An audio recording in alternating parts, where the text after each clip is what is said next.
चलिए बच्चों, शुरू करते हैं आज अपनी कृतिका भाग 1 पाठ्य पुस्तक के चौथे पाठ माटी वाली का सस्वर वाचन। पाठ के लेखक हैं विद्यासागर नौटियाल। शुरू करते हैं।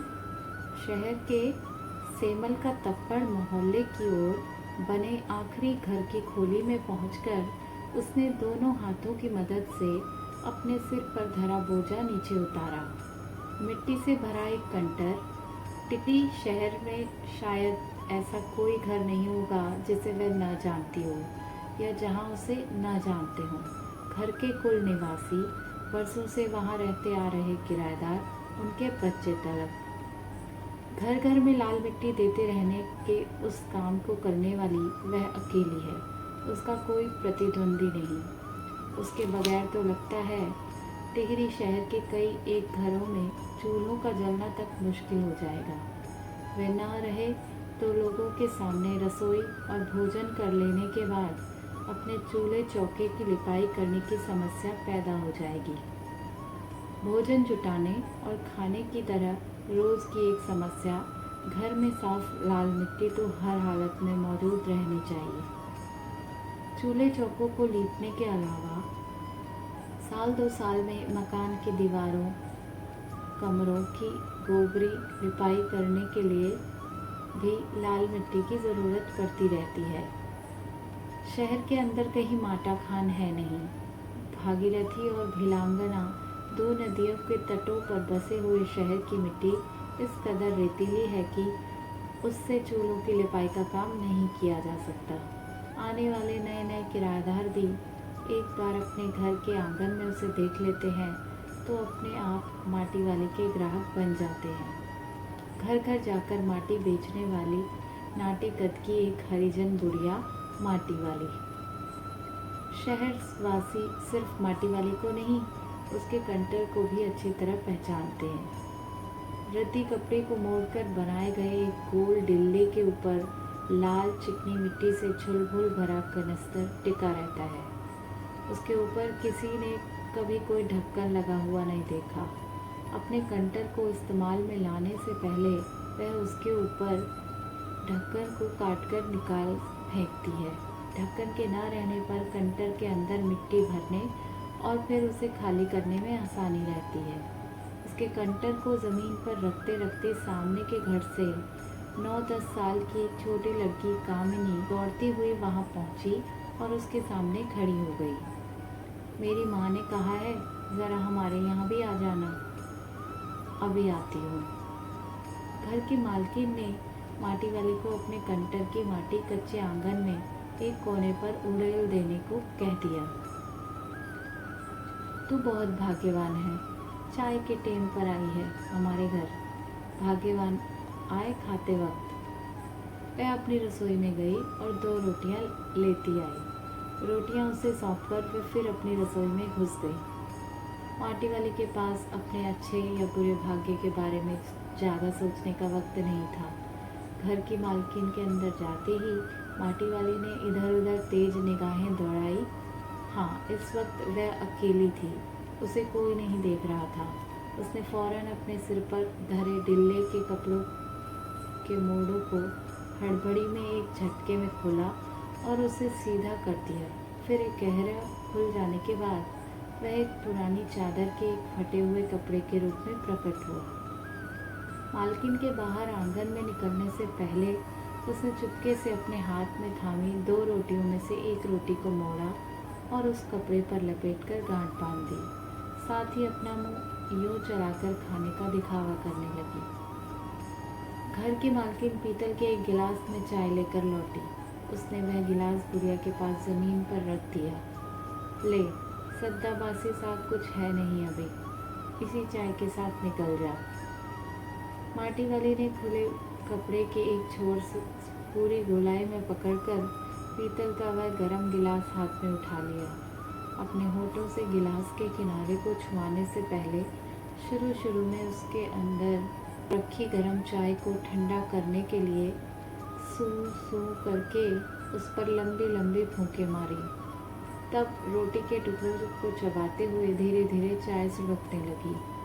चाय तो बहुत अच्छा साग हो जाती है ठकुराइन जी। भूख तो अपने में एक साग होती है बुढ़िया, भूख मीठी कि भोजन मीठा। तुमने अभी तक पीतल के गिलास संभाल कर रखे हैं, पूरे बाजार में अब किसी के घर नहीं मिल सकते ये गिलास। इनके खरीदार कई बार हमारे घर के चक्कर काट कर लौट गए। पुरखों की गाड़ी कमाई से हासिल की गई चीज़ों को हराम के भाव बेचने को मेरा दिल गवाही नहीं देता। हमें क्या मालूम कैसी तंगी के दिनों में अपनी जीभ पर कोई स्वादिष्ट चटपटी चीज़ रखने के बजाय मन महसूस कर 2-2 पैसे जमा करते रहने के बाद खरीदी होंगी उन्होंने ये तमाम चीज़ें, जिनकी हमारे लोगों की नज़रों में अब कोई कीमत नहीं रह गई है। बाज़ार में जाकर पीतल का भाव पूछो ज़रा, दाम सुनकर दिमाग चकराने लगता है। और ये व्यापारी हमारे घरों से हराम के भाव इकट्ठा कर ले जाते हैं। तमाम बर्तन भांडे, कांसे के बर्तन भी गायब हो गए हैं सब घरों से। इतनी लंबी बात नहीं सोचते बाकी लोग। अब जिस घर में जाओ वहाँ या तो स्टील के भांडे दिखाई देते हैं या फिर कांच और चीनी मिट्टी के। अपनी चीज़ का मोह बहुत बुरा होता है। मैं तो सोचकर पागल हो जाती हूँ कि अब इस उम्र में इस शहर को छोड़कर हम जाएंगे कहाँ। ठकुराइन जी, जो ज़मीन जायदादों के मालिक हैं वे तो कहीं ना कहीं ठिकाने पर जाएंगे ही, पर मैं सोचती हूँ मेरा क्या होगा। मेरी तरफ देखने वाला तो कोई भी नहीं। चाय खत्म कर माटी वाली एक हाथ में अपना कपड़ा उठाया और दूसरे में खाली कंटर और खोले से बाहर निकलकर सामने के घर में चली गई। उस घर में भी कल हर हालत में मिट्टी ले आने के आदेश के साथ उसे 2 रोटियां मिल गई। उन्हें भी उसने अपने कपड़े में एक दूसरे छोर में बांध लिया। लोग जाने तो जाने कि वह यह रोटियां अपने बुढ़े के लिए ले जा रही है। उसके घर पहुंचते ही अशक्त बुढ़ा कातर नज़रों से उसकी ओर देखने लगता है। वह घर में रसोई बनने का इंतज़ार करने लगता है। आज वह घर पहुंचते ही 3 रोटियां अपने बुढ़े के हवाले कर देगी। रोटियों को देखते ही चेहरा खिल उठेगा बुढ़े का। साथ में ऐसा भी बोल देगी, साग तो कुछ है नहीं अभी।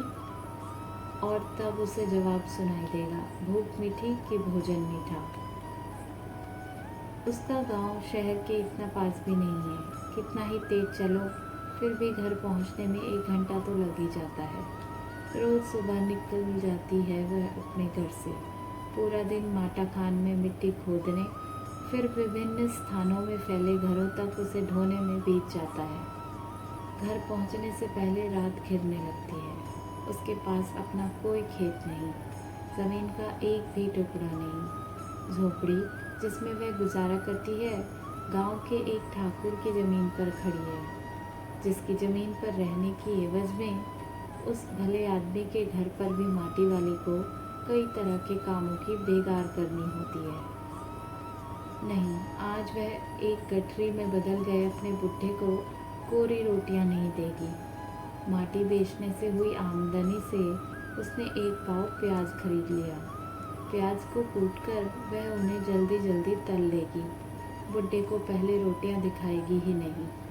सब्जी तैयार होते ही परोस देगी उसके सामने 2 रोटियां। अब वह 2 रोटियां भी नहीं खा सकता, 1 ही रोटी खा पाएगा या हद से हद 1.5। अब उसे ज़्यादा नहीं बचता। बाकी बची 1.5 रोटियों से माटी वाली अपना काम चला लेगी। 1 रोटी तो उसके पेट में पहले ही जमा हो चुकी है। मन में यह सब सोचती, हिसाब लगाती हुई वह अपने घर पहुंच गई। उसके बुढ़े को अब रोटी की कोई ज़रूरत नहीं रह गई थी। माटी वाली के पाँव की आहट सुनकर हमेशा की तरह आज वह चौंका नहीं। उसने अपनी नज़रों उसकी ओर नहीं घुमाई। घबराई हुई माटी वाली ने उसे छूकर देखा। वह अब अपनी माटी को छोड़कर जा चुका था। टिहरी बांध पुनर्वास के साहब ने उससे पूछा कि वह रहती कहाँ है। तुम तहसील से अपने घर का प्रमाण पत्र ले आना। मेरी जिंदगी तो इस शहर के तमाम घरों में माटी देते गुजर गई साहब। माटी कहाँ से लाती हो? माटा खान से लाती हूँ माटी। वह माटाकान चढ़िए तेरे नाम? अगर है तो हम तेरा नाम लिख देते हैं। माटाकान तो मेरी रोजी है साहब। बुढ़िया, हमें ज़मीन का कागज चाहिए, रोजी का नहीं। बांध बनने के बाद मैं क्या खाऊंगी साहब? इस बात का फैसला तो हम नहीं कर सकते। वह बात तो तुझे खुद ही तय करनी पड़ेगी।